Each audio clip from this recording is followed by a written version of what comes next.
Thanks for tuning in to this week's news recap. BlackRock eyes crypto. KPMG jumps down the rabbit hole. A year after BlackRock CIO Rick Rieder mentioned that the asset management giant was starting to dabble in Bitcoin, CoinDesk revealed that BlackRock is gearing up to offer crypto trading services to investor clients. BlackRock will begin by offering lending services using crypto as collateral. Additionally, one of CoinDesk's sources says clients will have the ability to trade crypto via Aladdin, BlackRock's investment management platform. As covered in Thursday's Unchained Daily, Chris Perkins, president of CoinFund, said that this was an important move for two reasons. Quote, "First, Aladdin supports many of the largest sovereign wealth, pensions, and asset managers in the world, and this connectivity will solve many of the operational challenges that have been holding these institutions back," he wrote in a message. Second, Aladdin typically releases new functionality based on client demand. This tells you that many of the largest institutions in the world are asking for crypto capabilities. For context, BlackRock currently has $10 trillion in assets under management, which is about 5 times the size of the market capitalization of all crypto assets. In related news, the Canadian arm of the accounting giant KPMG announced the addition of both Bitcoin and Ether to its balance sheet on Monday via Gemini. The firm also hinted at future investments in DeFi, NFTs, and metaverse tokens. ENS fires Brantly Millegan after controversial tweets resurface. This week, Ethereum name service community steward Brantly Millegan was fired after the unearthing of a tweet from May 2016, which said, "Homosexual acts are evil. Transgenderism doesn't exist. Abortion is murder. Contraception is perversion. So is masturbation and porn." Uniswap's Hayden Adams, Rainbow's Dame.eth, ENS's Future Alicia, and numerous others condemned Brantly's words. "As a big believer in ENS and member of the community, this is not something that the face of ENS can stand for," wrote Dame.eth. Brantly did not back down on his words, frequently citing his religious beliefs. Quote, "I'm not really interested in debating the theology right now, but what I believe is the mainstream traditional Christian positions held by the world's largest religion. It's not exactly fringe," noted Brantly on Twitter. He also published a similar statement on Discord. In response, True Names Limited, the firm providing funds for the Ethereum name service DAO, decided to terminate the contract of Brantly on Monday. Ethereum name service DAO also voted to indefinitely remove Brantly from his position as a community steward for the protocol, though this process is still ongoing. Brantly has been a valued team member of TNL for the past 3 years. However, as a team, we felt that his position with TNL is no longer tenable. Many of you were hurt by Brantly's comments over the past 24 hours, and we strongly believe that ENS should be an inclusive community, explained Nick Johnson, lead developer of Ethereum name service. Despite being fired, Brantly still holds the title of director at the ENS Foundation and is the largest ENS delegate, meaning he holds the most voting power in the ENS DAO, according to Inui Makoto, an ENS developer. Because of other recent incidents in which old tweets expressing discriminatory or offensive views had caused trouble for other members of the crypto community, a debate began over whether cancel culture was coming to crypto.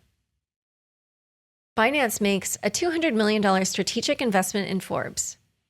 Forbes and Magnus Opit Acquisition Limited, the firm Forbes is partnering with via a SPAC, or Special Purpose Acquisition Vehicle, to go public on the New York Stock Exchange, recently received $200 million in funding from the cryptocurrency exchange Binance.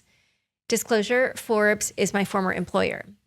The move will make Binance one of the 2 largest owners of the publication, and 2 Binance executives will join the Forbes board. Forbes plans to go public by the end of this quarter and would trade under the ticker symbol FRBS. The news comes about a year and a half after Binance filed a defamation lawsuit against Forbes Media and 2 of its writers. The CFTC makes a move to wrangle control of crypto. On Wednesday, all eyes and ears were on, of all places, a Senate Agriculture Committee meeting on cryptocurrencies.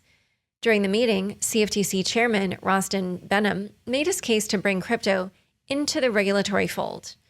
According to the block, Chairman Benham asked for a 30% increase in the CFTC's operating budget for 2022, after acknowledging that the CFTC currently lacks the resources necessary to regulate digital assets, as it usually only handles futures and derivatives. Benham cited as precedent the CFTC's expansion following Dodd-Frank, which granted the regulator purview over swaps markets and increased its budget by nearly 50%. Sam Bankman-Fried, the CEO of FTX, who also participated in the meeting, seemed to like the idea of the CFTC providing more regulatory clarity, adding, "I would love to see the CFTC play a more active role." In related news, the Federal Deposit Insurance Corporation, or FDIC, announced its 2022 priorities this week, which included evaluating the risks related to crypto. Wait, so did GameStop sell millions in IMX tokens? The short answer is yes. GameStop did just sell off millions of dollars worth of IMX tokens. Last Thursday, GameStop announced a partnership with Immutable X, an Ethereum Layer 2 solution, and Disclosure, a former sponsor of my show, to launch its own NFT marketplace. As part of the deal, Immutable X set up an incentive fund for GameStop that will provide up to $150 million in IMX tokens for the gaming company's expansion into the NFT space. However, it appears that Immutable X granted the tokens to GameStop without any vesting or lockup requirements. So when GameStop received roughly 39.17 million IMX tokens after hitting the first few milestones of the partnership, the gaming company could do anything it wanted with the tokens. Based on data from Etherscan, it appears that GameStop began dumping IMX tokens on the open market. The gaming giant made 5 IMX transactions in February, in amounts such as 6.5 million IMX, a little over 8 million IMX, and 2 million IMX, with 2 of the transactions coming before the Immutable partnership announcement. As of now, GameStop's Ethereum address holds just 20.18 million of the 39.16 million IMX tokens it received since last week, meaning that roughly $50 million in IMX tokens have been sent elsewhere. The block reports that tokens were sold on Binance, OKX, and Huobi.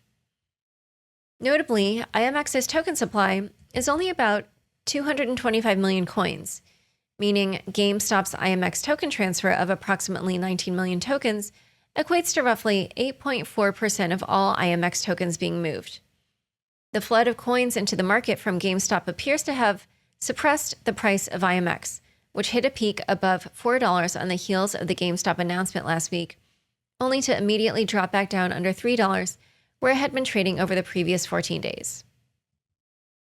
Zynga to launch a blockchain game this year. Zynga, the mobile gaming company that produced Farmville and Words with Friends, has plans to jump into the blockchain metaverse, according to Axios. The firm is reportedly looking to expand its blockchain team from 15 to as many as 100 members. Additionally, Zynga revealed that it hopes to release a blockchain game in 2022 that will target crypto-centric gamers. On that note, Matt Wolf, Zynga's blockchain chief, said the company plans to separate its NFT game ideas from its current ones. So crypto Words with Friends does not appear to be in the works. Speaking of crypto adoption, CNBC reported that Salesforce told employees at a private event online that it would be building an NFT cloud. Russia will reportedly recognize crypto as currency, sort of. A report from Kommersant, a Russian newspaper, revealed this week that the Russian government and Bank of Russia are preparing a draft law that will make cryptocurrencies an analog of currencies, rather than just simply digital financial assets. The newspaper reports that the proposal will be done before February 18th. There's been conflicting news coming out of Russia. Earlier in January, the Bank of Russia was reportedly pushing for a blanket ban on crypto. However, separate accounts show that President Vladimir Putin is in favor of regulating rather than banning crypto mining within the industry. Time for fun bits. NFTs and crypto to appear in Super Bowl Sunday. You've probably seen Matt Damon traversing down gilded halls to proclaim that fortune favors the bold, while an astronaut with a not-so-slyly planted Satoshi nameplate clanks behind him. This ad by Crypto.com, which, disclosure, is a sponsor of my shows, is just a taste of how crypto commercials are about to take over the biggest television event of the year. Super Bowl Sunday's main broadcast, where 30-second ads can cost up to $7 million, will feature spots from Coinbase, FTX, and Crypto.com. BitBuy will run an ad on the Canadian broadcast. Miller Lite will be running an advertisement in Decentraland, aka the Metaverse. In addition to the crypto takeover of commercial breaks, the National Football League is also bringing crypto to the actual game. Each person at the game will receive a commemorative NFT from the NFL. Finally, parting words from Heather Morgan. No weekly news recap this week would be complete without a rap from the new crypto celebrity, or should I say, crypto rap celebrity, Heather Morgan, she of Bitfinex hack money laundering fame. Hodo, what I gotta do? Yodo, our mission is noble. Yeah, I wanna be a mogul. My tendy's gone global. Build an empire, Constantinople. You mean Istanbul? Yeah, icy like froyo. All gotta stay vocal. Bitcoin, Ethereum, hodl. AMC, GameStop, YOLO. The hedges short squeeze with ease, but they say no pump and dumps, please? What? Thanks so much for joining us today. To learn more about Tom, Elliptic, and the Bitfinex money laundering arrests this week, check out the show notes for this episode. Unchained is produced by me, Laura Shin, with help from Anthony Yoon, Daniel Ness, Mark Murdoch, Shashank, and CLK Transcription. Thanks for listening.